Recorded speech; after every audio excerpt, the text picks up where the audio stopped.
Pois bem, agora há pouco, em pronunciamento, o presidente Jair Bolsonaro confirmou e comentou a saída do cargo do agora ex-ministro da Saúde, Luiz Henrique Mandetta.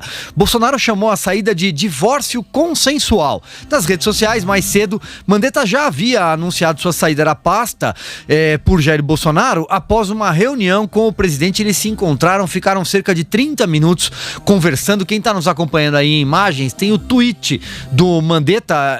Ele disse o seguinte: olha, acabo de ouvir do presidente Jair Bolsonaro o aviso da minha demissão do Ministério da Saúde. Quero agradecer a oportunidade que me foi dada de ser gerente do nosso SUS, né, o Sistema Único de Saúde, de pôr de pé o projeto de melhora da saúde dos brasileiros. Portanto, essa a manifestação do Mandetta pelas redes sociais. Há dias, Bolsonaro e Mandetta trocavam farpas e se desentendiam sobre medidas de combate ao coronavírus. O desgaste entre eles aumentou no último domingo, depois que o ministro resolveu dar uma entrevista ao Fantástico da Rede Globo e alfinetou o presidente.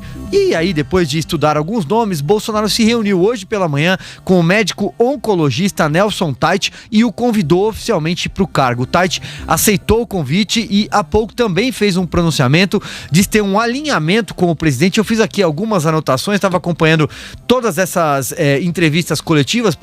Primeiro o Mandetta falou, depois o presidente falou ao lado do novo ministro da Saúde. Eu vou passar a bola para o Zé e aí eu vou trocando bola aqui com você, Zé, porque eu fiz algumas anotações aqui também das falas dos três.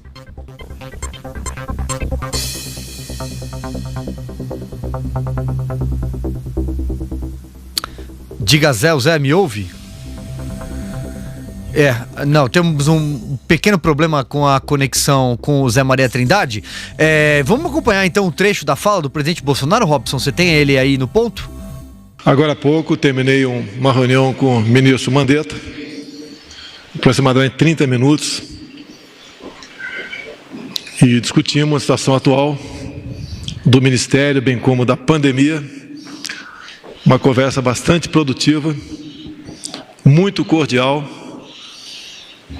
onde nós selamos um ciclo no Ministério da Saúde. Bem, temos também a entrevista do ex-ministro, né? Vamos lá, Robson? O novo ministro, na verdade, né? O Nelson Tait.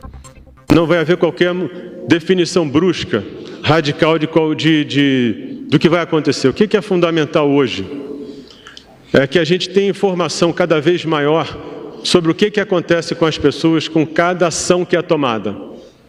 Como a gente tem pouca informação, como é tudo muito confuso, a gente começa a tratar a ideia como se fosse fato e começa a trabalhar cada decisão como se fosse um tudo ou nada, e não é nada disso. O que é fundamental é que a gente consiga enxergar aquela informação que a gente tem até ontem, decidir qual é a melhor ação, entender o momento e seguir nesse caminho de definir qual a melhor forma de isolamento, distanciamento. O que é fundamental é que isso seja cada vez mais, a gente vai falar nisso o tempo todo, que isso cada vez mais seja baseado em informação sólida. Quanto menos informação você tem, mais aquilo é discutido na emoção. Isso não leva a nada, porque isso é absolutamente ineficiente. Perfeito. Então, portanto, as primeiras palavras do Nelson Tait, médico oncologista que acaba de assumir a pasta da saúde. Eu fiz aqui algumas anotações das entrevistas de todos eles, enquanto a nossa produção conecta de volta o Zé Maria Trindade. Augusto Nunes também já está chegando.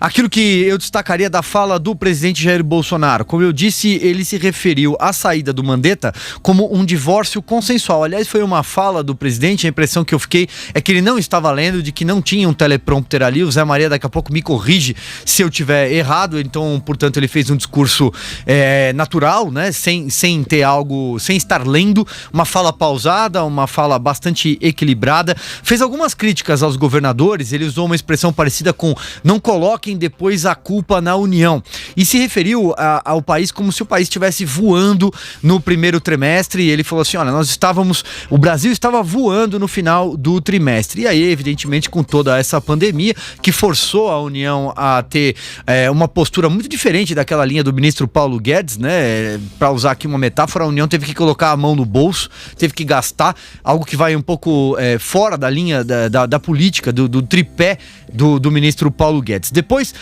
sobre a fala do Nelson Tait, ele disse o seguinte: olha, nós vamos buscar o caminho da ciência, a ciência é luz, foi não, na verdade, ciência é luz foi uma palavra do Mandetta. Ele falou: nós vamos buscar o caminho da ciência, não vamos mudar imediatamente o caminho da quarentena, nós vamos resolver dia a dia e tem um alinhamento completo com o presidente. E aí sim, agora sim, em relação ao Mandetta, na fala dele, fez um longo agradecimento a todos os seus auxiliares e ele falou o seguinte: olha, não tenham medo, ciência é luz, a ciência é iluminismo. Tá aqui, portanto, um breve resumo, as entrevistas acabaram de acontecer e eu já vejo José Maria Trindade de volta comigo. Zé, volto então com você. Vamos lá, vamos aqui repercutir um pouco. Acabou de acontecer essa troca oficial na pasta da saúde. Pois é, o novo ministro Tait, Silvio, ele é um conferencista, tem experiência em consultoria, daí esta postura dele de que até parece que está lendo, mas não, é que ele tem experiência exatamente em diagnóstico, em definição, né? E isto é muito importante no momento. Ele é um oncologista, mas nos últimos anos ele se especializou em administração de saúde, ou seja, gestão de saúde. E fez, inclusive, um mestrado no Reino Unido, exatamente nesta área de gestão de saúde. E, através desta consultoria, ele pegou muita experiência e tem, segundo o governo, segundo informações captadas ali, que foram levadas ao presidente Jair Bolsonaro, uma gestão de saúde olhando como um todo, e não exatamente aquele paciente exclusivo. Esta é a principal ferramenta que o presidente Jair Bolsonaro disse que quer do novo ministro. Na fala, o presidente Jair Bolsonaro diz que não discrimina, diz que não rejeita e nem faz críticas à gestão do ministro Henrique Mandetta. Mas ele deixa muito claro de que ele agiu como médico, mas a função de Henrique Mandetta no Ministério da Saúde não era de ser médico, mas sim de ser um gestor da saúde. Nem é necessário ser médico para ser ministro da Saúde. José Serra, por exemplo, não é médico, é economista e foi um ministro da Saúde competente, que geriu muito bem. Henrique Mandetta sai, Silvio, dizendo que fez muito pelo SUS. É verdade, equipou, reforçou o SUS, esse sistema de saúde que é de poucos países, né? E muito forte aqui no Brasil.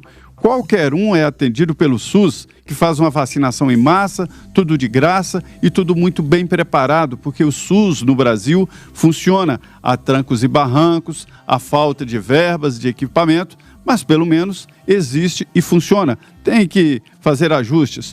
Esta foi a fala do ministro Mandetta.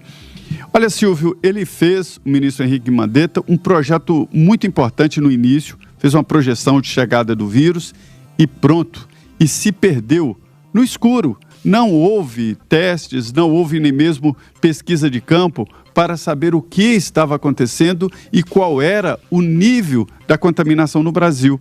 Por isso mesmo, o ministro Mandetta e sua equipe andaram no escuro e apenas anunciando números que eram repassados pelas secretarias estaduais, e isso provocava uma análise não muito boa, porque a subnotificação, ou seja, os números estão bem acima dos notificados oficialmente, acabam mascarando o problema. Por isso que o novo ministro chega dizendo em conhecer melhor o problema. Ele foi um defensor do isolamento e ele explica, né, no primeiro momento, para ganhar tempo, conhecer a cara, o jeito de agir do novo vírus e, a partir daí, partir para a ação administrativa. Olha, ele tem uma visão assim, de saúde muito mais ampla, como quer o presidente Jair Bolsonaro. Na fala do presidente, ele chega a dizer que os mais pobres, a população em geral, não tem como continuar em casa, e ele defende a abertura gradual. Num dos últimos textos do novo ministro, do ministro que chega na saúde, ele diz exatamente isso, de que é preciso centralizar as ações de combate ao coronavírus.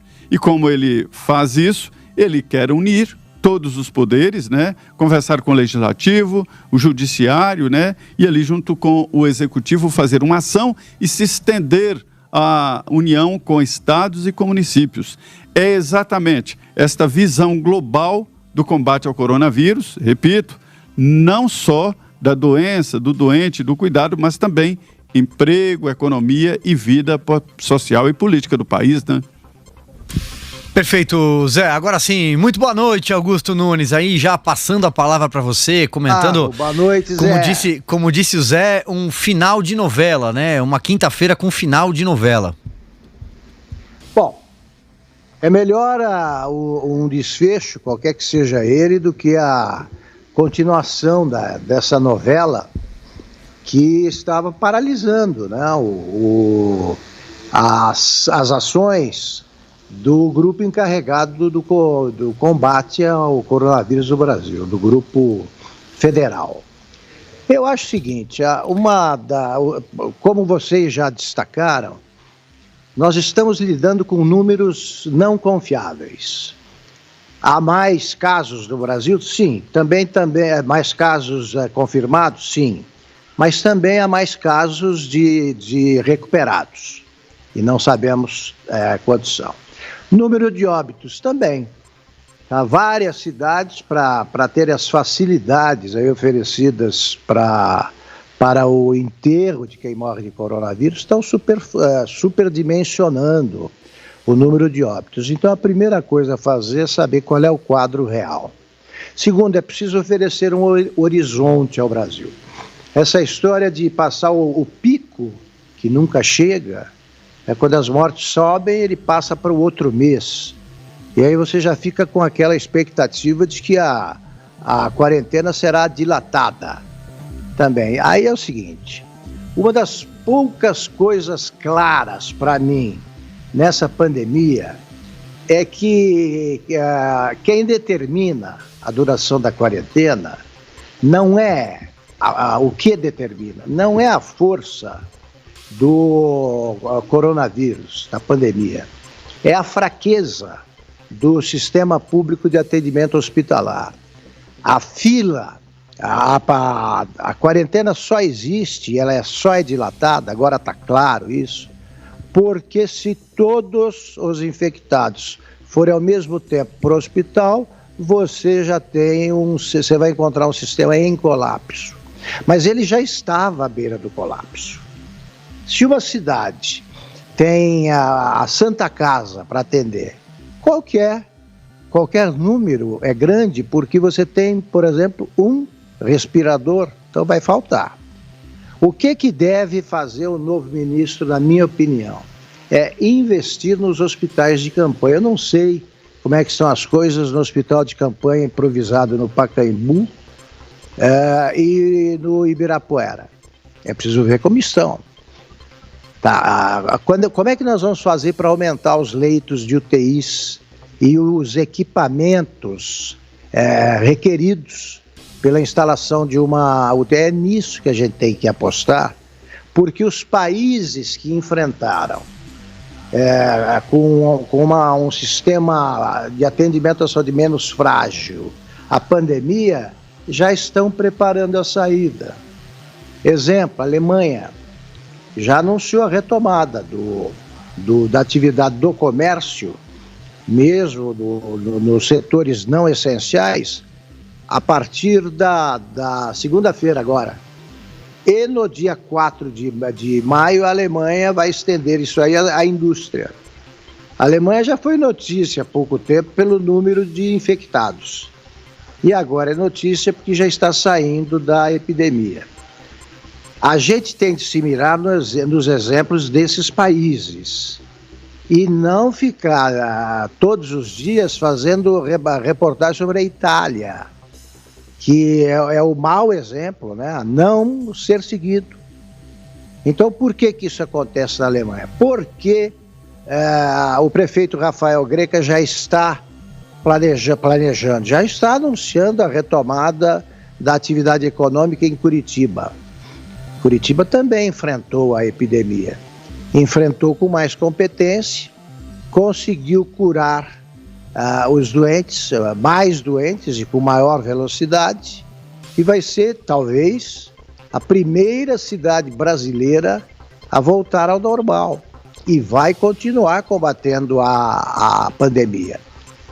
Então você não pode nem ficar acreditando em remédios mágicos, não há.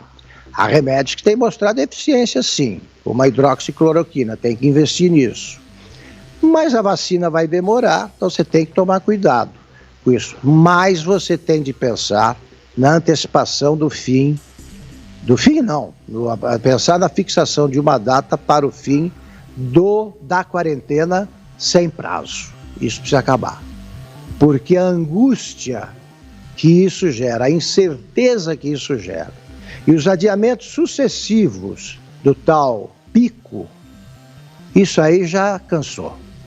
Tá, vamos agora apresentar os horizontes sem os quais ninguém pode ter esperança. Muito bem, Augusto, deixa eu trazer aqui então a informação que você pediu. Nós temos 2 hospitais de campanha aqui em São Paulo, né? No Pacaembu e no Anhembi. Aliás, no domingo, o hospital de campanha registrou a primeira morte por coronavírus. Era um paciente... Pacaembu e Anhembi. Isso, e era um paciente que portador de doença de Chagas, que foi internado e acabou, infelizmente, indo a óbito, tá? O hospital do Pacaembu tem 61 leitos ocupados e desse total 55 pacientes estão em leitos de baixa complexidade, 6 deles estão na sala de estabilização equipada com recursos, né, para tratamento mais graves, tá? O hospital do Anhembi tem dos 326 leitos prontos, tem 13 pacientes internados em leitos de baixa e média complexidade. Desses, 12 estão em leitos de enfermaria e um deles na sala de estabilização. Aqui essas informações que eu busquei enquanto você complementava o teu raciocínio. Agora, olha só, temos repercussão já no meio político da saída do ministro, agora ex-ministro Mandetta. Rodrigo Maia, presidente da Câmara dos Deputados, disse o seguinte, abre aspas: o ministro Mandetta deixa um legado, uma estrutura para que o Brasil possa, em conjunto, o governo federal, estados e municípios, principalmente, tenham condições de atender sobre a base do que foi construído por ele, condições também para atender da melhor forma possível a sociedade brasileira, mas principalmente os brasileiros que precisam do SUS. João Dória, governador de São Paulo, também escreveu aqui, ele disse o seguinte: a saída do Mandetta é uma perda para o Brasil, agradeço o apoio e a contribuição com o estado de São Paulo no combate à pandemia. Desejo êxito ao novo ministro da Saúde, Nelson Taichi, e espero que siga procedimentos técnicos e atenda às recomendações da OMS. Ronaldo Caiado, governador de Goiás, disse o seguinte: ao amigo e colega médico Mandetta, missão cumprida. Fez do nosso país, com todas as suas limitações na área da saúde, referência internacional de como enfrentar a propagação do coronavírus. Felipe Santa Cruz, presidente da OAB: a ciência foi demitida, mas será substituída por ciência. E assim sucessivamente. Estranho esse comentário, né? Não haverá um único médico sério disposto a comprar, sob o custo da própria biografia e carreira, o discurso negacionista que menospreze a gravidade da pandemia. E por aí vai. Temos aqui outras repercussões, mas eu vou primeiro passar para o Zé Maria Trindade e eu vou colocando ela à medida que vocês forem comentando. Diga, Zé.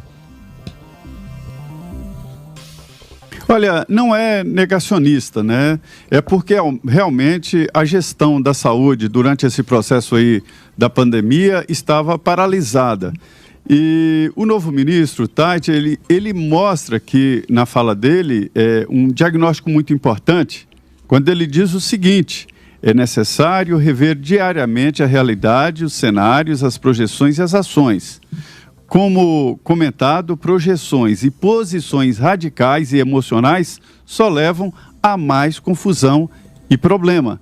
O que ele está traduzindo? É que é preciso analisar todos os dias, fazer uma análise fria, é como faz o gestor, né? Uma análise fria e, a partir daí, definir ações. A impressão que ele deu durante toda a fala que eu acompanhei aqui é a seguinte: ele vai continuar com esse processo do jeito que está, não será uma abertura imediata, né? Analisando os dados, né? Esses dados, olha, Augusto criticou aqui e puxou até conseguir os dados das pessoas que foram curadas, né? O Ministério da Saúde não pode ser um mero divulgador de dados. Tantos morreram, tantos foram internados, não. É mais do que isso, tem que correr na frente, e isso não estava acontecendo. O novo ministro, ele vem com uma racionalidade muito boa, dizendo o seguinte: se você tem uma posição preconcebida de alguma coisa, você perde muito em análise, você perde muito em poder de avaliar e de agir. Augusto sabe muito bem isso, Silvio, você também, do que eu faço um paralelo aqui, e já vi muito em redações que eu passei, de repórter que se apaixona por uma matéria e os fatos mostram que a matéria não é naquele sentido, mas o lead está tão bonito e tão perfeito que ele insiste naquilo e vai tentando continuar com suítes numa matéria errada, porque ele se apaixonou pela matéria e não pelo fato. Dá essa impressão de que no início o ministro Henrique Mandetta fez um projeto bom, né? Previu a chegada do vírus, ele falava vai chegar por São Paulo, acertou tudo. E num determinado momento ele se perdeu, ou seja, se apaixonou por este isolamento que é sim popular. As pessoas gostam de se sentirem cuidadas, daí essa paixão por esse isolamento. O presidente Jair Bolsonaro tem a receita, viu? De que é preciso ver a saúde como um todo, não como um médico só, né? Mas como um todo, como uma sociedade, como uma realidade, porque esse isolamento, ele não está acontecendo. As pessoas estão em casa, mas dão suas escapadas, visitam outras pessoas, vão na padaria, conversam. Eu estou vendo isso no dia a dia. É por isso que eu digo, gente, hoje a realidade é a seguinte, o brasileiro real mesmo tem muito mais medo do desemprego, tem muito mais medo do empresário pequeno e médio ali que não pode abrir a sua empresa da quebradeira do que do próprio vírus. E eu repito aqui, o vírus é uma tragédia. É preciso tomar cuidado, mas não há como parar o mundo, né? Augusto Nunes, você tem um complemento, né? Eu acho o seguinte, a quarentena, ela só é seguida por 50%, 40 e poucos, depois sobe para 60% aqui em São Paulo. É como a gente aqui está dizendo desde o começo da pandemia, a quarentena da classe média. É evidente. O pobre não pode ficar 2 meses em casa, tá esperando o quê? Ele não tem dinheiro para comprar comida, ele está desempregado, tá? Ele tem que sair, tem que buscar alguma coisa, e aí não tem emprego. Então essa quarentena, repito, ela retarda a chegada de infectados aí aos hospitais que não têm condições de atender. Então é o seguinte, vamos colocar os pingos nos is. Nós elogiamos aqui várias vezes, eu mantenho os elogios que fiz ao ministro Mandetta, né? Ele foi elogiado aqui várias vezes, repito. Agora, calma, para com a exploração política desse episódio. Essa história do legado, o Mandetta não pôde deixar o legado porque o Brasil não herdou nada e não é por culpa dele. É porque a saúde é maltratada no país. Esse negócio de a gente falar o SUS atende todo mundo é muito bonito, seria muito bonito se o SUS fosse equipado para atender todo mundo. Ele atende todo mundo, mas não tem leito de UTI. Atende todo mundo, mas não tem condições de receber se acontece uma tragédia em escala mais ampliada, não tem condições de atender todos ao mesmo tempo e volta aquela escolha de Sofia. Você tem de escolher quem vai viver? Não, quem vai morrer. É disso que se trata. Então, dizer que deixou um legado, nem teve tempo, nem teve meios. O Brasil precisa aprender com isso. O sistema público de atendimento à saúde do Brasil, que o Lula considerava perto da perfeição, é muito precário. Tá? Não é que ele não consegue enfrentar uma epidemia dessas dimensões. Ele não consegue enfrentar nada que ultrapasse aquela média de atendimento que se mantém, que é baixíssima. É baixíssima. Então, você não tem leito de UTI, como é que você pode falar em legado? E não tem porque falta dinheiro e gestão. Falta um plano. Outros países tiveram isso e fizeram. Algumas cidades conseguem ter. É por isso que eu acho que todo esse dinheiro que está sendo investido aí no combate à pandemia, ele precisa ser repensado repensada a destinação do dinheiro para termos mais hospitais de campanha, com UTIs, evidentemente, e prontos para atender essa gente. Aí vem aquela conversa, não, mas não tem epidemia todo dia, tem epidemia todo ano, e serve para isso. No restante do ano, esses hospitais vão atender aos que ficam amontoados na sala de espera de hospitais públicos. Se vocês visitarem a Santa Casa, aqui de São Paulo, que faz um trabalho belíssimo, vocês vão ver como falta dinheiro, falta verba, e os médicos se desdobram brilhantemente para conseguir um atendimento que exige uma entrega dos profissionais da saúde incomum. E aos médicos eu somo enfermeiras, todos os profissionais da saúde, merecem todo o respeito. Eles trabalham sem equipamento. Brasil, ninguém deixou legado nenhum ministro da saúde pôde fazer isso.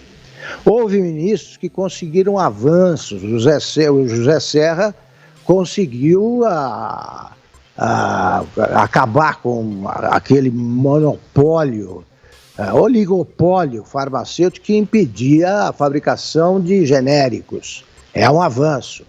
Agora, legado é você fazer o que fez a Alemanha. Não dá para comparar, o Brasil é subdesenvolvido. Deixemos de ser. Vamos investir nos setores essenciais. Porque a saúde vive o mesmo drama da educação. Eu vivo perguntando, mas por que a educação, quando eu era criança e quando eu fui adolescente, o sistema de ensino era tão bom? Eu fiz todos os meus estudos foram feitos em estabelecimentos públicos, o antigo grupo escolar, o ginásio, o antigo curso científico e a faculdade. As faculdades, que eu não terminei, mas cursei alguns anos aí. Por quê? Então aí a resposta é que antes era para a elite e agora é para todo mundo. Foi democratizado o ensino. Sim, para formar milhões de analfabetos funcionais. O que adianta? Você ter todo mundo na escola, nenhum reprovado e um bando de analfabetos. Então, pega aquele sistema que educou a elite, a classe média, na verdade, porque era numerosa para burro, aí, a população escolar, e estenda esse método a todos. Então, vamos lá. Você não vai ter nos hospitais públicos uma réplica do Sírio-Libanês, do Einstein, mas você precisa se aproximar disso, né? São centros de excelência, e mais, é hora de pensar, né? A propósito, é hora de pensar nos leitos que estão sobrando em hospitais particulares e o governo chegar a um tipo de entendimento que permita a utilização deles. Num drama desse porte, você não pode deixar de ocupar os leitos que ainda sobram em hospitais particulares.